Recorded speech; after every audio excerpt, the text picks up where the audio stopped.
Lucas sempre foi um jovem sonhador, apaixonado pela vida e pelas pessoas ao seu redor.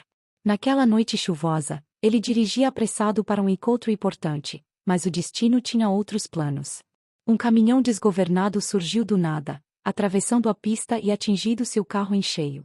No impacto, tudo se tornou um borrão, e o mundo que ele conhecia desapareceu. O silêncio absoluto tomou conta, e ele não sentia mais seu corpo. Quando Lucas abriu os olhos, não reconheceu o lugar onde estava. Um campo vasto, iluminado por uma luz suave, se estendia até onde a vista alcançava. O ar era leve, e um perfume de flores que ele nunca havia sentido antes pairava no ambiente. Ele tentava se lembrar do que havia acontecido, mas a memória parecia um espelho quebrado. Aos poucos, a realidade de sua situação começava a se formar. Ele chamou por ajuda, gritou nomes familiares, mas só o eco de sua própria voz respondia. Um medo desconhecido o envolveu, misturado a uma estranha paz que ele não conseguia explicar. Ao caminhar pelo campo, percebia que não havia tempo ali, tudo parecia suspenso. E então, uma figura feminina surgiu ao longe, caminhando na sua direção. Ela tinha cabelos castanhos ondulados e olhos que refletiam uma tristeza profunda. Mesmo sem conhecê-la, Lucas sentiu uma ligação imediata, como se já a tivesse visto antes. Ela parou a poucos passos dele, e seu sorriso era calmo, quase etéreo. Você chegou, ela disse suavemente, e o som da sua voz parecia familiar. Lucas mal sabia que sua vida, ou o que restava dela, estava prestes a mudar. O nome dela era Elisa, e suas palavras vinham carregadas de ternura e mistério. Ela explicou que aquele lugar era uma espécie de passagem, um espaço entre dois mundos, onde almas em coma às vezes se encontravam. Lucas, ainda confuso, tentava entender o que aquilo significava. Elisa contou que estava ali há anos, sem saber se algum dia acordaria. Havia aceitado aquele mundo como sua nova realidade. Eles começaram a caminhar juntos, conversando sobre suas vidas e lembranças. Lucas falava de seus pais, de sua irmã caçula e do amor pela fotografia. Elisa lembrava de seu avô, das tardes ouvindo música antiga e de um piano velho que ela costumava tocar. Cada história que dividiam tornava o lugar mais vivo, mais humano. E mesmo naquele cenário estranho, eles começaram a se sentir menos sozinhos. Com o passar dos dias, ou do tempo indefinido que ali existia, Lucas e Elisa se tornaram inseparáveis. Eles riam, compartilhavam segredos e imaginavam como seria a vida fora dali. Havia uma delicadeza no modo como se olhavam, uma conexão que nenhum dos dois conseguia explicar. Lucas percebia que estava se apaixonando por Elisa, mesmo sem saber se isso era possível naquele lugar. Certa noite, sentados à beira de um lago cintilante, Elisa confessou seu medo. E se eu acordar e esquecer você? Perguntou, com os olhos marejados. Lucas segurou sua mão, prometendo que encontraria um jeito de ficar ao lado dela, custasse o que custasse. A promessa ecoou no ar como um juramento eterno, e naquele instante, um sentimento inédito tomou conta dos dois. A paixão deles crescia silenciosa, como uma chama protegida do vento. E embora não pudessem tocar a realidade, tocavam um ao outro de formas profundas.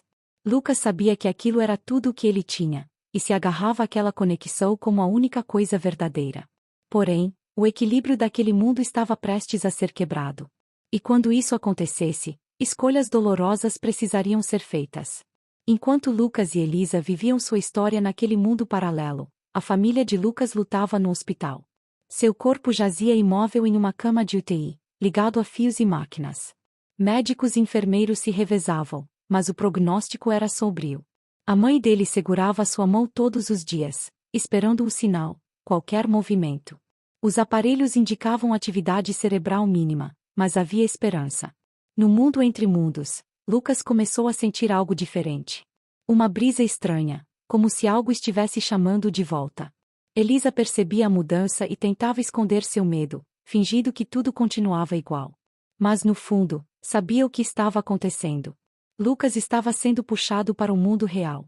Em uma noite especialmente silenciosa, Lucas teve um sonho dentro do sonho.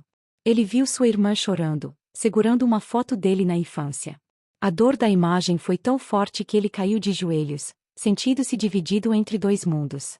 Elisa apareceu, abraçando-o, tentando impedir que ele partisse. Mas a ligação com a vida parecia mais forte. Elisa então tomou coragem e disse que, Se ele tivesse a chance, deveria voltar. Você ainda tem uma vida lá, Lucas, e eu não posso te impedir de viver, disse ela com os olhos cheios de lágrimas. Mas Lucas não conseguia suportar a ideia de deixá-la, de perder tudo o que haviam construído. Seu coração estava dividido, e a escolha parecia impossível. Nos dias seguintes, o campo começou a mudar. As flores murchavam, a luz enfraquecia, e o mundo parecia desmoronar. Era como se aquele espaço só existisse enquanto ambos acreditassem nele. Elisa ficava mais pálida, mais distante, e Lucas sentia que o tempo estava acabando. A despedida se aproximava, silenciosa e cruel.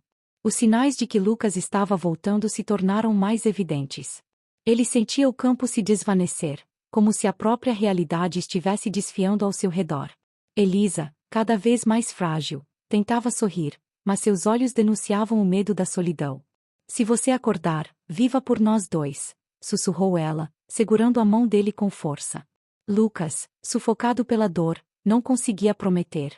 Naquela última noite, sentaram-se juntos à beira do lago, onde tantas vezes haviam sonhado acordados. Elisa falava baixinho, como se cada palavra pudesse ser a última. Lucas tentou memorizar cada traço de seu rosto, cada detalhe, temendo esquecê-la. Aquele momento tinha o peso de uma eternidade e a fragilidade de um sopro. No fundo, sabiam que não podiam fugir do inevitável. Quando a luz começou a surgir atrás das colinas, Lucas sentiu um puxão forte. Era como se seu corpo o chamasse de volta, enquanto seu coração permanecia ali. Ele tentou resistir, mas Elisa, com o último beijo, disse: "Vai, você precisa." As palavras dela doeram mais do que qualquer ferida física. Ele quis dizer "eu te amo", mas não houve tempo. A última imagem que Lucas viu foi o sorriso triste dela, desfazendo-se em partículas douradas. Tudo ficou escuro, como se ele estivesse mergulhando em um abismo profundo.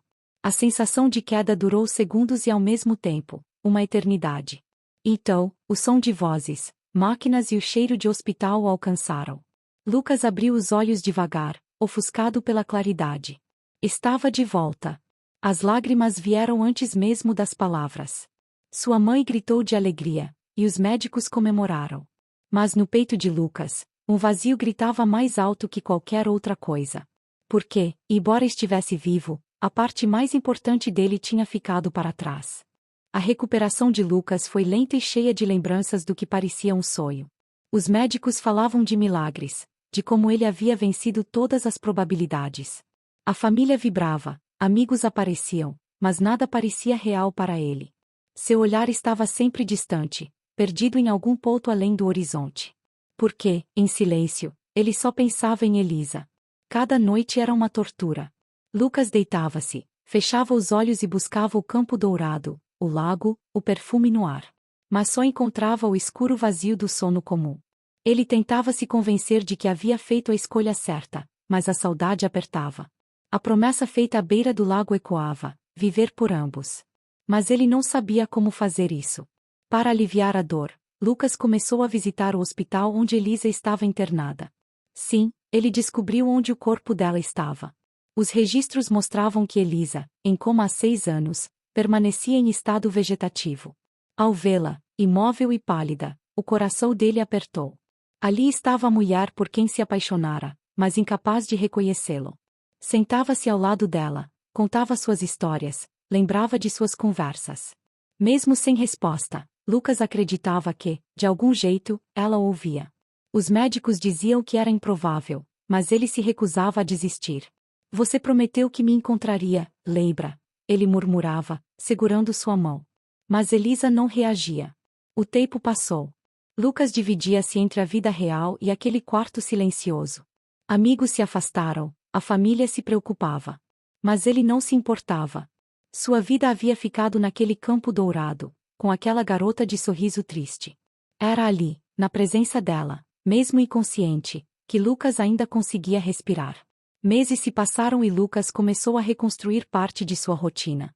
Voltou a fotografar, tentando capturar fragmentos do que sentirá naquele outro mundo. Mas nenhuma imagem parecia suficiente, nenhuma luz era tão bonita quanto a de lá.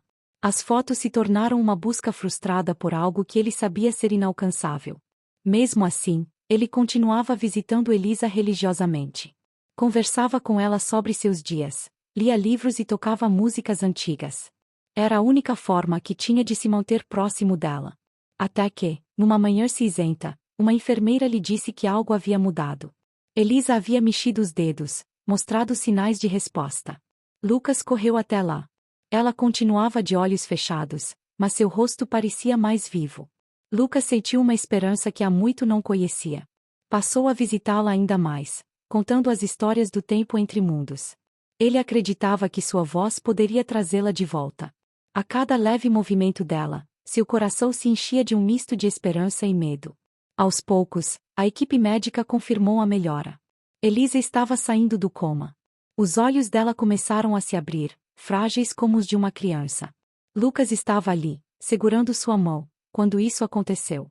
O momento que ele sonhara por tanto tempo se tornava real diante de seus olhos. Mas o reencontro não foi como ele esperava. Elisa o olhou sem reconhecê-lo. Seu olhar era estranho, distante, como se ele fosse apenas mais um rosto na multidão.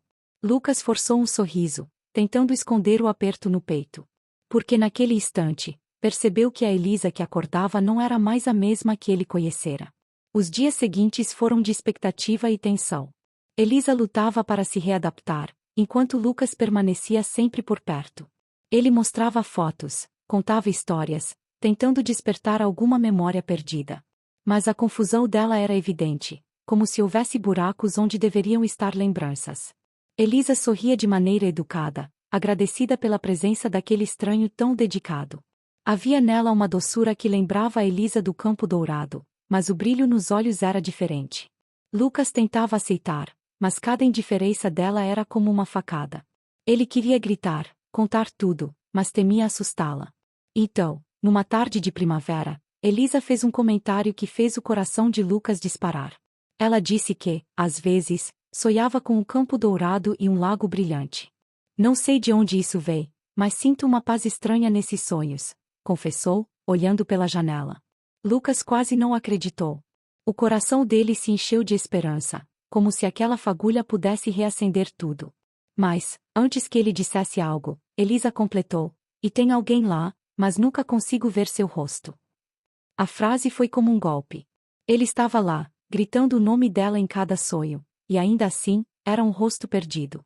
Mesmo assim, Lucas não desistiu. Ele decidiu esperar, dar tempo ao tempo, na esperança de que as lembranças retornassem. Porque no fundo, sabia que algumas conexões vão além da memória.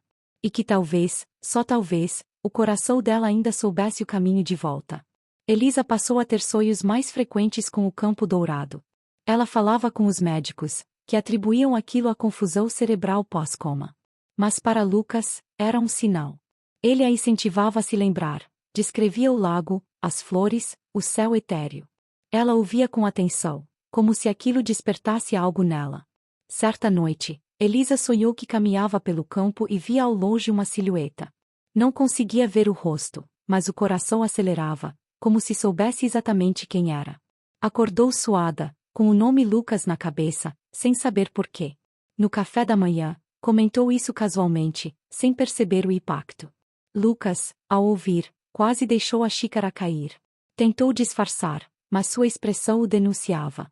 Elisa ficou intrigada, perguntando se havia alguma história que ele não havia contado. Ele sorriu e disse que um dia, quem sabe, contaria tudo. Porque havia coisas que nem sempre o coração está pronto para ouvir.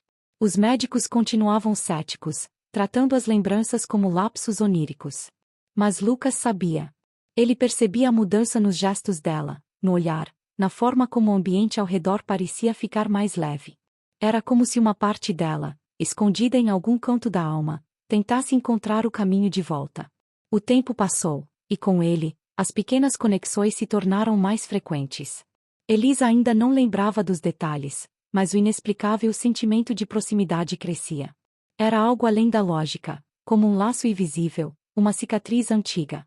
E Lucas, paciente, continuava ali, esperando que o amor, mais uma vez, rompesse as barreiras entre os dois mundos. Os meses seguintes trouxeram Elisa de volta à vida, pelo menos no corpo. Ela começou a sair do hospital, passear pelos jardins, redescobrir o sabor das coisas, o vento no rosto. Lucas seguia ao lado dela, como um amigo fiel, carregando o peso de um amor que só ele lembrava existir. Ele sorria por ela, mesmo com o peito em pedaços. Elisa começou a perceber que Lucas era diferente dos outros. Não apenas pela dedicação, mas pela forma como a olhava, como se a enxergasse além da pele, além da memória. Em algumas noites, sentia saudade de algo que não sabia nomear. Como se houvesse perdido algo precioso antes mesmo de conhecer. Era confuso, mas real. Numa tarde, eles foram até um campo fora da cidade. As flores douradas balançavam com o vento, e Elisa parou, olhando fixamente para o horizonte. Seu coração acelerou. Era familiar. As cores, o cheiro do ar, o som das folhas. Lucas observava em silêncio, o coração na garganta, esperando um sinal, uma lembrança, um nome sussurrado. Elisa segurou a mão dele, sem saber porquê. Disse que ali se sentia completa, como se estivesse de volta a um lugar onde o tempo não existe. Mas ainda assim, as memórias não vinham. Lucas sabia que aquele era o momento. Ou contava tudo e arriscava, ou guardava para si e a deixava seguir em paz. Era cruel, mas ele precisava escolher. Naquela noite, Lucas escreveu uma carta. Contou tudo, o mundo entre mundos, as conversas à beira do lago, os sorrisos trocados, a promessa quebrada. Deixou a carta no travesseiro dela e desapareceu. Não podia mais viver à sombra do esquecimento. Se o destino quisesse, eles se reencontrariam, em qualquer mundo. Na manhã seguinte, Elisa acordou e encontrou a carta. Leu cada palavra com o coração aos saltos, as mãos trêmulas. Sentiu uma dor estranha, como se parte dela gritasse por aquilo. As imagens vieram em flashes: o lago, o campo, o céu dourado, o toque das mãos. Lágrimas escorreram, mas a maior dor foi perceber que ela não sabia se era verdade. Durante semanas, Elisa procurou por Lucas. Nenhum sinal, nenhuma notícia. Ele havia sumido, como se fosse parte de um sonho antigo. Mas em seu peito, algo permanecia. Um nome que ecoava, uma saudade sem explicação, um amor plantado em algum canto esquecido da alma. E ela sabia que não podia simplesmente seguir sem tentar. Um ano depois, Elisa caminhava pelo mesmo campo onde tudo havia começado. O céu estava limpo, as flores douradas. De olhos fechados, sentiu uma presença. Quando abriu, não havia ninguém. Mas no chão, uma pequena fotografia. Ela e Lucas à beira do lago, rindo, em um mundo que não deveria existir. Suas pernas fraquejaram. Na mesma noite, Elisa sonhou com o lago. Mas dessa vez, o rosto apareceu. Era Lucas. Ele sorriu e disse: "Agora você lembra." Ela acordou com lágrimas nos olhos e o coração transbordando. Não sabia onde ele estava, ou se ainda estava vivo, mas pela primeira vez entendeu. Algumas conexões não pertencem a um só mundo. Meses depois, sem aviso, Lucas apareceu no hospital. Havia estado longe, lutando com seus próprios fantasmas. Quando os olhos dele se cruzaram, não foi preciso palavra. Porque algumas almas são feitas da mesma matéria, costuradas entre dois mundos. E mesmo que as memórias falhem, o amor sempre encontra um caminho.